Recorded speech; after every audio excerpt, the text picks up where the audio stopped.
Hello teachers, my name is Tanya from TanyaTeacherTraining.com, and today I will be talking about the process versus the product approach when teaching writing. Do you know which one to choose? Well, stay here with me and find out more about the world of English teaching. First, let's see the process approach. This approach emphasizes the writer as an independent producer of text, and it stresses the need to develop students' ability to plan, define a rhetorical problem, and propose and evaluate solutions. If we focus on the writing process, then we need to follow a series of steps. Step number 1. The selection of the topic by the teacher or the teacher and students. Remember to choose something that is more relevant for students to work with. You can brainstorm different ideas before deciding. Step number 2, pre-writing. We do this by collecting data, note-taking, outlining information. Basically, these are relevant notes about the topic we have chosen. Step number 3, composing. Getting ideas down on paper. This is the moment to start organizing the order of ideas you want to write down. Your students will need to propose a logical development of ideas and decide what should go first, next, and last. Step number 4, drafting. This is the first version of the piece of writing your students want to elaborate.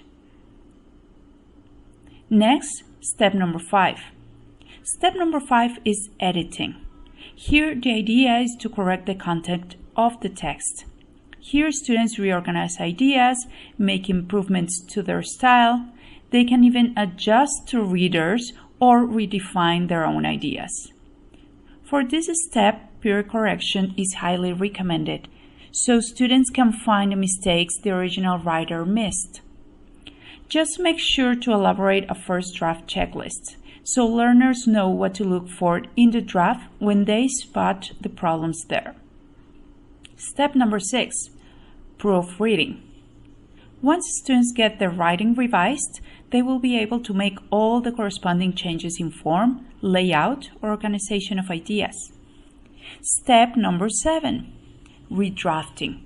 For this step, students are going to rewrite a second draft with all the improvements before mentioned.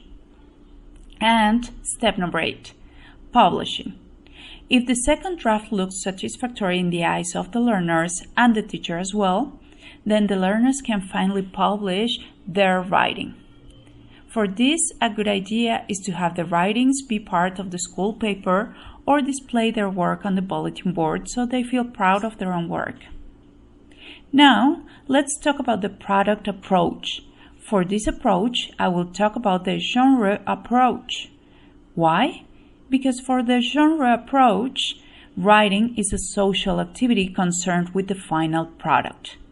Examples of genre are essay, story, letter, book review, biography, among others. Now, teachers who decide to use a genre orientation when teaching writing see writing as the intention to communicate with readers. Here we want to guide learners to use language patterns, follow social conventions for the organization of messages, so our readers recognize our purpose. So, if you want to follow this orientation in your classroom, here's the method used by teachers. The method is presented as a cycle and it covers Step 1. Modeling. You bring to class at least a couple of samples of the same genre, the text type you want students to reproduce. For example, a biography. Then you have learners notice the similar features in both texts.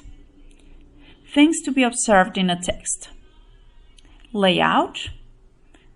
What the text looks like. Is it written in columns? Does it need pictures? How does it start? And how does it end? Does it follow a chronological order? In the case of the biography, what you will see is the picture of the person and maybe some pictures of early stages in that person's life. Now, structures. Does it have complex sentences? What tenses are typically found in the text? Are modal verbs commonly used there? For the biography, we know that we will find past simple, present perfect, past perfect, and past continuous, for example. Another thing to check in the genre is register. What is the level of formality of the text? What is the style? As for a biography, the register is normally neutral going to formal. Now, in the genre, you need to check out also vocabulary. What kind of words are normally included in this kind of text? What kind of connectors or conjunctions? In the case of the biography, we are likely to find connectors of sequence, for example. Now, that was step number 1. Step number 2 is the joint construction. At this stage, the teacher and the students construct a text together from the samples observed and analyzed in class. Then we move on to step number 3. Now the learner constructs his own text from the previous text built with the help of the teacher. Step number 4. Teacher-learner conferencing. During this stage, both the student and the teacher identify strengths and areas of growth and collaboratively select specific strategies that will support the student's progress. From there, we go to the final steps, which are step number 5, redrafting and editing, where students write their ideas with improvement. Here we also recommend using peer assessment before going to the teacher's assessment, but you can do one or the other one, or both, depending on what you're looking for. And finally, step number 6, publishing. The same principle that we applied for the process approach is applied here. Well, that will be all for today, teachers. My name is Tania Jimenez from TaniaTeacherTraining.com. Don't forget to give us a like if this information has been useful for you, and remember to subscribe to our channel for more free content. Thanks.